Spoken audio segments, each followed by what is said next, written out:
All right. Red Queen, you're up. Oh, I already did mine though.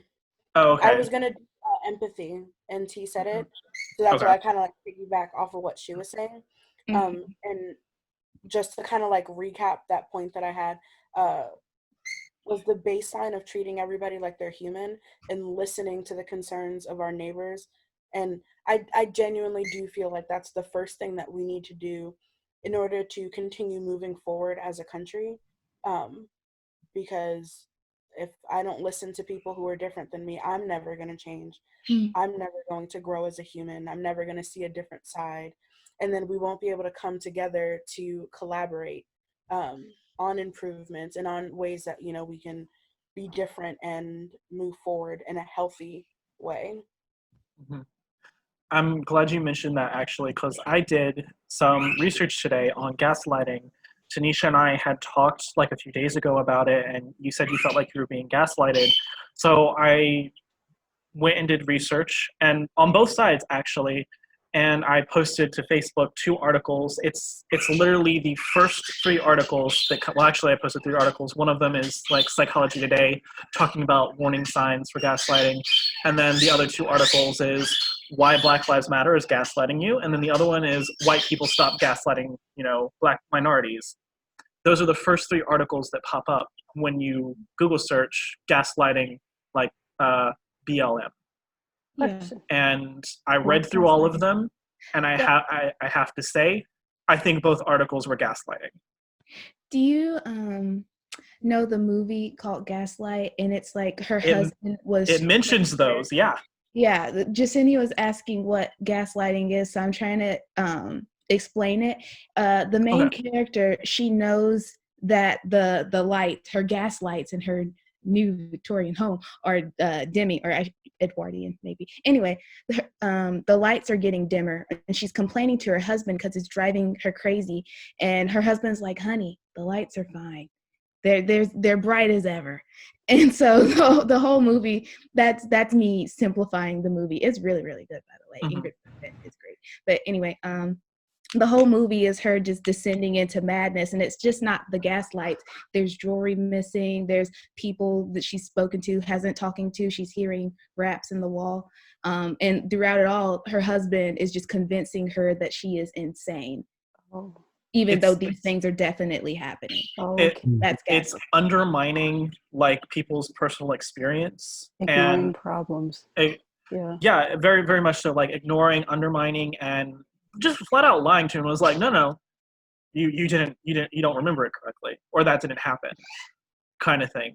Got it. Yeah. So I recommend like people go read both of those articles and like draw your own conclusions. And the funny thing is we're talking about both sides not listening. These articles are very much opinion based in my opinion. They are opinion based, and they very much are erasing the experiences of the other side. So I will say, I'm going to throw in there, before we get too deep into this topic, one of the things I will caution all of us with, and then throw out there as just kind of like a foundational point. I have seen a lot of times in conversations like this, we generalize way, way too much. And just as we have like the feminism movement, like the feminist movement, but then there's like the neo-feminists, like the people who are like way extreme. We have that in every movement that you're going to find. Even in like the civil rights movement before, like there's an extreme to each side.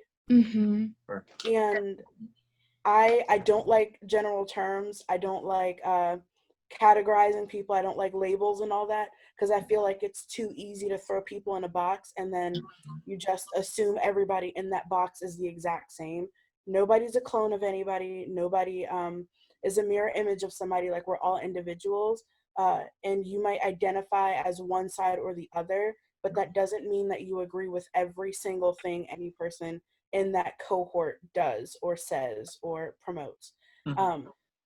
So as we get to talking about this, I feel like we should just throw that little caveat out there that you might be talking about one side of it, like Black Lives Matter. Not every single person within the movement. Like we're not sharing a brain. It's not one brain thinking and all these different people moving. And then on the flip side of that, people who are against the movement, people who are not identifying with it. I don't know what label they would get. They're all lives matter is what they're saying. Yeah, that. So it doesn't mean that they all think the same, that they're sharing one brain. Yeah. So as you're talking about these articles, I haven't read the articles. I did see your post, but I haven't read the articles. But if I were reading it and I saw, BLM, and they were trying to generalize the entire group of people, that's like, I'm immediately turned off to that. Yeah. Because it's just not representative of the whole group. You can't generalize that. Yeah. It's right. not enough data. It's not good statistics. It's the only time I care about stats. The psych in me comes out when it comes to things like that, because there can be negative bias and things like that. So as we move forward in this conversation, let's just be careful of stereotypes and generalizations and throwing people in boxes, because that's rude. Absolutely. Yeah. I'm right there with you. Well Thanks said. for pointing that out. It's good to, good job. Check yourselves. Everyone check yourself. So, when I was reading those articles, I did feel like I was being sort of gaslighted on both sides. And when I saw something that didn't quite match up, I did my research. Like there was something in the the pro Black Lives Matter article, saying, hey, white people, stop, gaslighting your Black friends and your minorities. There was a quote from an advisor of Richard Nixon, of all things. And while historically Richard Nixon, is a racist, like most historians see him that way, the whole war on drug thing was being brought up in this article, and he kind of started it. Well, personally, he hated drugs and he hated hippies. So he used that, and presidents since then have used the war on drugs to, co-opt their own movements or whatever. But the quote that the person had used in the article, and they had the source, and I went to the source, but this wasn't a primary source. It was a source of a source. You know what I mean? So I found the primary source, and turns out the quote that they used that was talking about Nixon using the drugs on war to suppress the left and to suppress Black people was actually not quoted from the advisor. It showed up 22 years later after the interview, and 16 years later after the man's death. And so the family, it's very nuanced, so now that quote that you're using isn't as valid, doesn't have a lot of validity. So it's just stuff like that. So it's a made up quote? It just... No, it's nuanced. There's theories to where the quote came from, because it came from the person who did the interview for the advisor. But the quote itself is being described as, from the dude's family saying, this doesn't sound like our father at all. Our dad would never said this. But you have to look at the nuance of, well, Nixon, the whole Watergate scandal. The advisor served prison time for it. And so there's theories saying that he made it up. He made up this fake quote as to spite Nixon, or the interviewer made it up. Okay. So the quote exists, but nobody's sure where it came from, because it showed up 22 years later and 16 years later after the dude's death, where he can't say anything about it. So by even putting that quote in there, it's sort of like cherry picking to make their point. Yeah. And that's what that's what I don't like about opinion articles to begin with. And there was something that made me laugh so hard. This is the Black Lives Matter article. And by the way, it's written by a white woman who's checking her privilege, which I cringe at every single time I see somebody do that. Checking for privilege? What? Checking their privilege. It's okay. Don't worry too much about it. All right. This is the world we live in, the madness that I live in. But anyway, she writes in there, stop. She literally says, "Stop gaslighting your African Americans." And I kind of cringed at it. Look, yeah, I was like, how did this pass? Go for my Like, African like your American. spell check. Beautiful.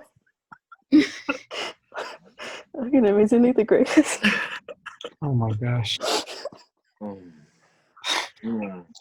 So that was just funny to me reading that. I definitely recommend go checking out the articles and just seeing the examples of the gaslight, because they do talk, like both articles do give the correct definition of gaslighting, but I think it's hilarious immediately after they start gaslighting. And it's just blind, and I guarantee you these articles are coming from, like you said, Shaq, the fringe groups, like the radicals, that, you know, there are people out there that truly do believe, you know, Black Lives Matter. I truly believe Black Lives Matter. The organization itself, Tanisha and I, you and I talked about this. They have said on record that they're Marxist, that they're trained Marxist. I don't know how I feel about that. He's looked into it more than I have, so I And- still am forming an opinion. Keep going. Yeah, and I've gone to their website. You said there's a lot of good things on their website. I agree with you, but there's no plan on their website. It just has a list of things they want to do, but they're not saying what actually they want to do. So I'm going to look at that and I'm going to question it. I'm like, okay, these sound nice in theory. So does communism, but it might not work well on paper. And also, I've looked at where their money goes. I have no idea where their money goes. So I rather support my local community, like locally owned, like Black-owned businesses. I rather support them than support an organization that has most definitely been co-opted by a political party. Keep in mind, we are in an election year. Everything that happens this year is going to be co-opted by a political party, regardless of the party. Yeah. Yep. That's really So- lovely. I really like what you said, Gabi, about hitting it back right into the community. Like it goes right back to relationships and treating people as people. You know, like if we can just do that, if we can just love the people around us, that will make a huge impact. Because you think about, you impact one person, and how many more people can that person impact in a beneficial way if you impact them in a beneficial way. That's a lot of, you look at like grassroots movements and things like that. It's the people just being around each other, loving each other, seeking to understand and have empathy, friendship. Like it goes just beyond like the cordial. It goes into deeper, let me get to know you as a person. So I really liked what you said about that. I'm gonna say this just because I was thinking about it. We were talking about like gaslighting and things like that. I feel like there's always going to be a wrong response. If somebody comes to you and they say, "Hey, this is burdening me, this bothers me, this is my experience," and you write it off, that's the wrong response. But one of the things that I've noticed in a few of the groups that I'm in, kind of just like locally and like, you know, my spheres of influence, is that people don't know what to say. And I feel like that's okay. Yeah. I feel like that should be a narrative that should be talked about a little bit more often.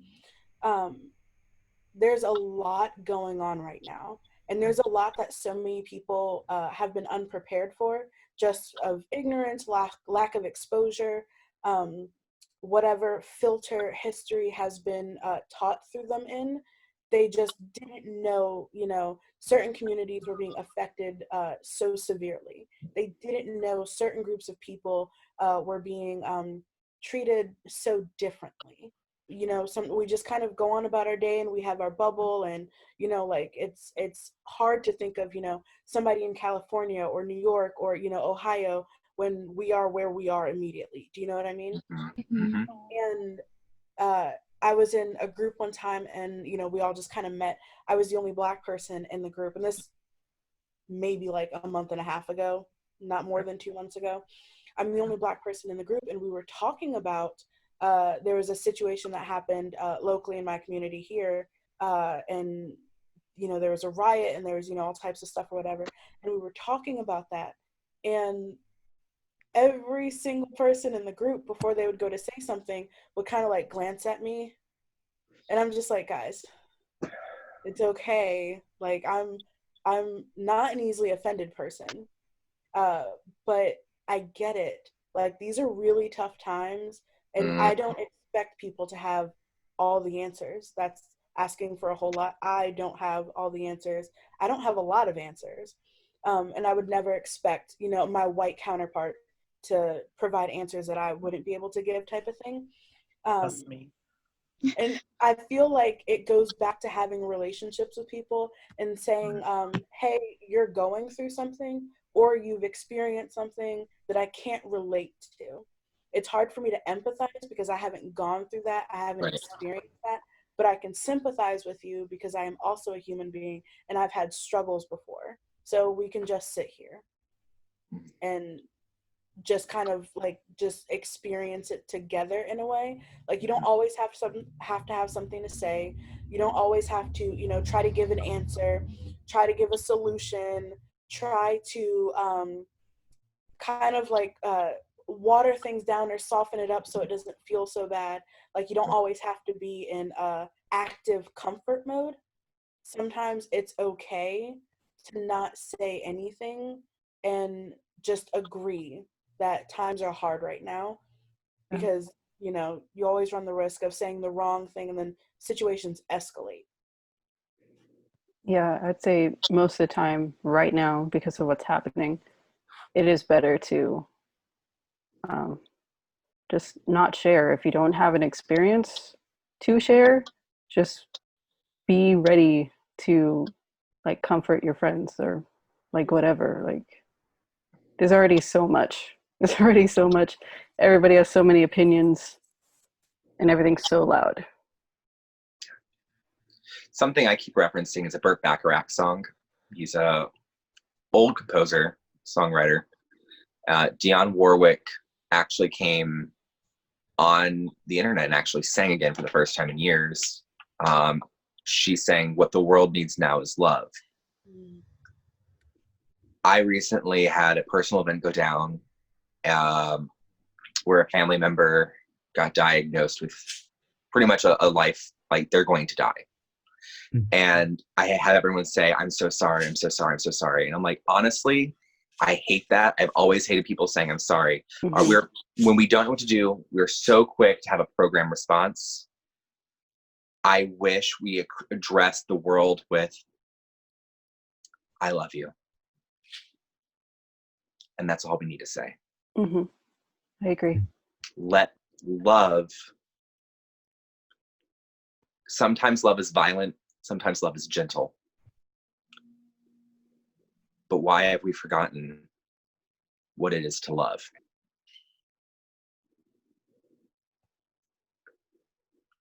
I will piggyback off of that and end with like a personal example. I think another thing that we should probably get used to is that love is different for everyone.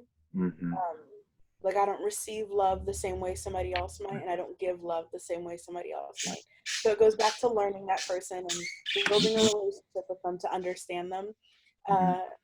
But last month was a really rough one for me. And I had a lot of stuff going on between, work and classes and just, general life stuff. And then my cousin passed away. He was actually killed, but and it happened right before my birthday, and it was rough. And that was a season in my life where I just wasn't talking to anybody, and I was getting text messages and not responding to it. I'm like, I can't do the world right now. I just need a break from everything. So I went down. My plan was to go down to North Carolina to to Godby's house. His mom has a beautiful house out there, and it's one of my quiet places. It's one of my thin places. I always feel very connected to God there. And I knew that's where I wanted to be. So that was my plan, and I had it all mapped out, and I was going to get off work and then drive down there, and I had my plan. And I was on the phone with Gabi just a couple of days before, I think, and he said, "Well, how about I drive? So that's one less thing you have to worry about." And it was such a simple gesture, but it was more than, you know, holding a whole conversation about all of the things that I felt like were going wrong in my life. And we always end up talking the whole way there and back. Yeah, because our plan was like, no, sorry, our plan was like to have like me be silent so you could just sit and like read or listen to music or something, but that didn't happen. We ended up talking the whole time and then decided that that I was going to come out to my family Yeah. Whoa. on the way down. So that's Beautiful what happened. conversation. Mhm. Yeah. But I mean, it was a good time, and it was, you know, what I needed. But it was one of those things where, and again, using our friendship as an example, he knows me and he's taken the time to like understand who I am. And he knows enough about my life experiences to know, like, hey, maybe like poking at all the things that are sore in her life right now are not good. And that was an example of him understanding the way that I received love and doing that. I also feel like on the flip side of that, tensions will rise when people don't stop to take that time to understand the people around them and their community members. Because if I give love by words of affirmation, Mm-hmm. and you don't receive love that way, it's probably going to get very annoying if I just keep talking at you. So that's also one of the things where I don't know, just being quiet sometimes and listening, observing, learning. Because when you guys were talking about the statue debate and whether or not, you know, to take them down, and I was quiet through that because I have very like surface level opinions about that. I haven't done research on that. I really haven't been following what's been going on in the news or around the country about, you know, these statues coming down and stuff like that. So in that sense, there wasn't a lot for me to contribute to that conversation. And I was fine with that because there was a whole heck of a lot I was learning during that conversation.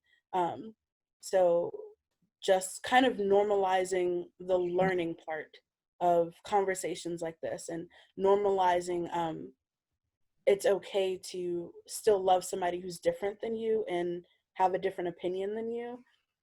Back to empathy and education seems to be a theme with this Yeah. this whole thing.